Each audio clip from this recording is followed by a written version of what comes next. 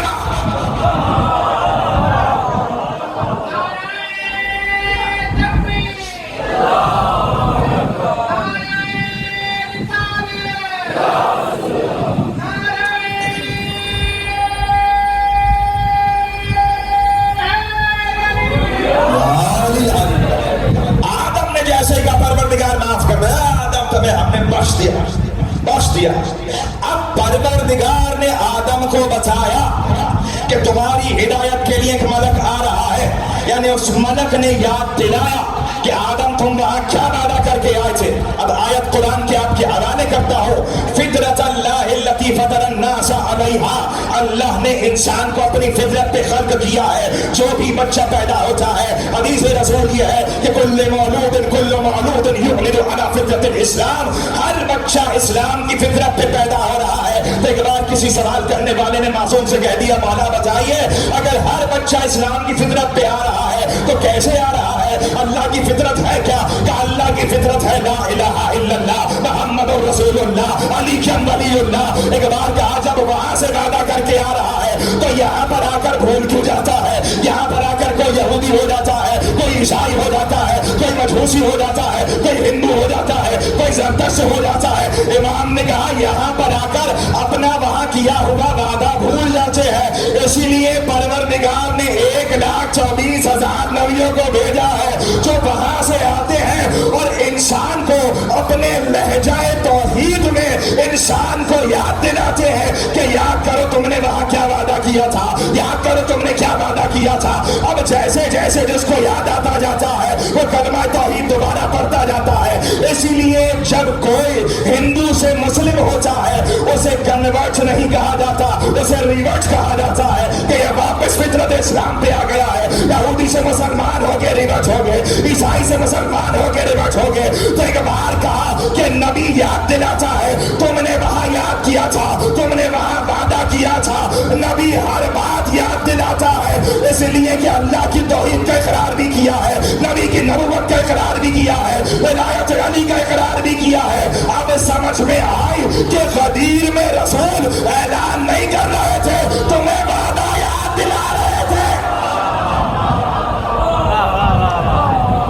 تمہیں وعدہ یاد دلا رہے تھے۔ یاد کرو تم نے وہاں پر کیا وعدہ کیا، کیا وعدہ کیا کہ تم اس کی توحید پر، تو اس کے بھیجے ہوئے رسول۔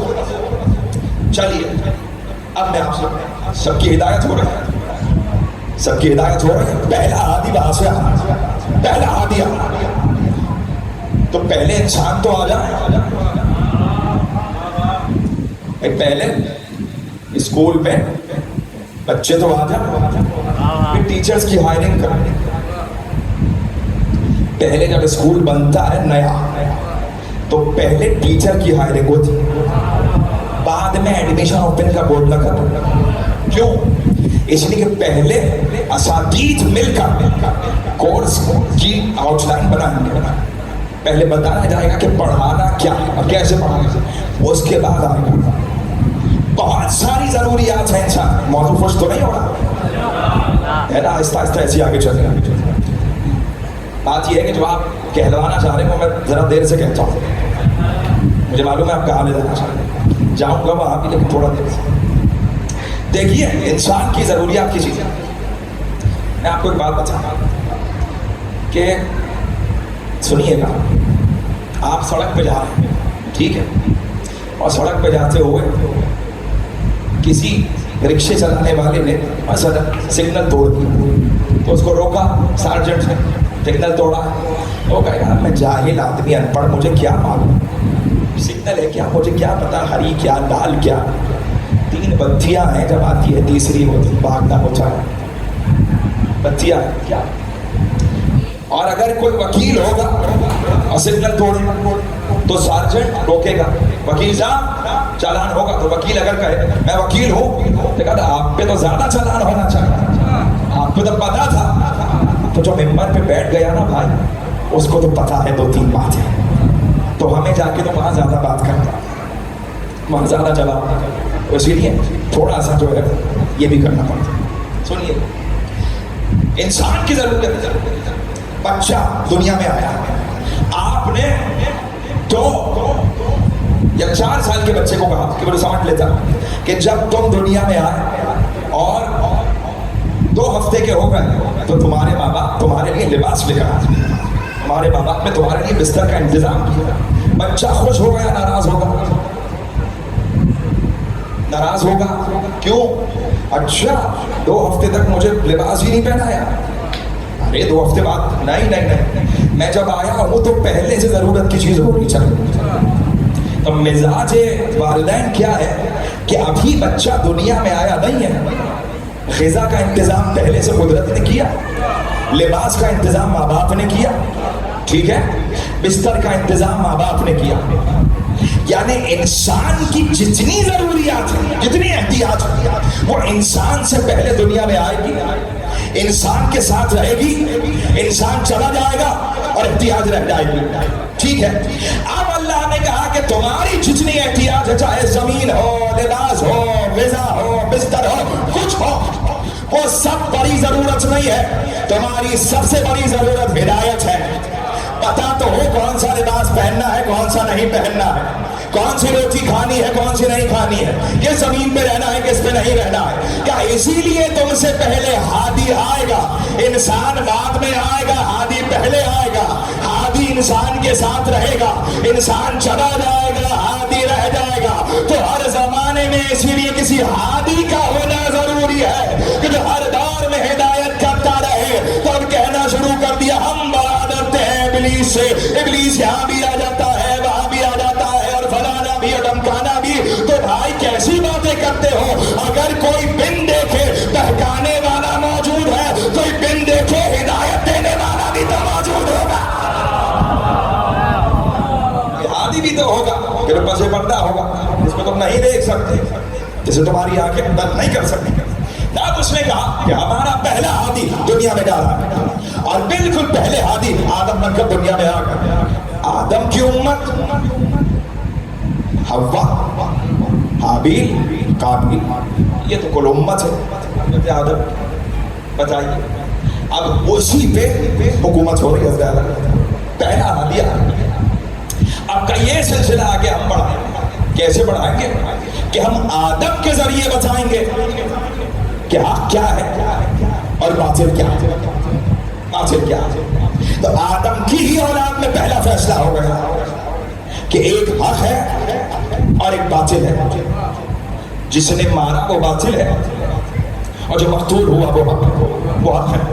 تو اب وہاں ہوا کیا کہ 2 گروپس بن گئے, 2 فرقے بن گئے. کیا بھائی وہاں سے چلے نا کہ ایک آدم والا ہو گیا اور ایک ابلیس والا ہو گیا. شاہد پارٹی میں ایک ہی آدمی تھا تو آدم کا مخالف. ایک آدم والا ہو گیا تو وہ حق والا ہو گیا, ایک ابلیس والا ہو گیا تو باطل والا ہو گیا. پھر چلے آدم یہاں آئے گا.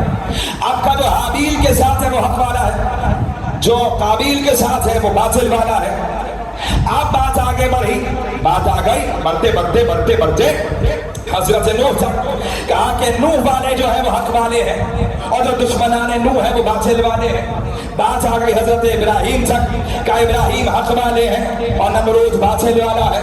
بات آ گئی موسیٰ تک. کہا موسیٰ حق والے ہیں اور فرعون باطل والا ہے. بات آ گئی عیسیٰ تک. کہا عیسیٰ حق والے ہیں. یعنی حق اور باطل کے دونوں گروہ آپس میں چل رہے ہیں, لیکن نام تبدیل ہوتا جا رہا ہے. کبھی حق والا گروہ آدم کا ہے, کبھی نوح کا ہے, کبھی شیس کا ہے, کبھی ابراہیم کا ہے, کبھی اسماعیل کا ہے, کبھی موسیٰ کا ہے, کبھی عیسیٰ کا ہے, کبھی وہاں باطل کا گروہ ابلیس کا ہے, کبھی قابیل کا ہے, کبھی شداد کا ہے, کبھی نمرود کا ہے, کبھی فرعون کا ہے. اور اب سرکار آ گئے کہ حق والا گروہ محمد مصطفیٰ کا ہے اور باطل والا گروہ ابو جہل, ابو لہب اور سب کا ہے. کہا اب حق والا گروہ آگے بڑھا تو وہ آگے بڑھ کر علی والا بن گیا, اور باطل والا گروہ جو علی کے خلاف آئے وہ باطل والا گروہ ہوگا. یعنی نام تبدیل ہوتا جا رہا ہے کہ حق والا گروہ کبھی ابلیس والا گروہ تھا, باطل والا گروہ کبھی ابلیس والا تھا, اور کبھی باطل والا گروہ نمرود و شداد و فرعون کا ہے. حق والا گروہ کبھی آدم والا تھا اور کبھی ابراہیم و اسماعیل و عیسیٰ و موسیٰ و محمد و علی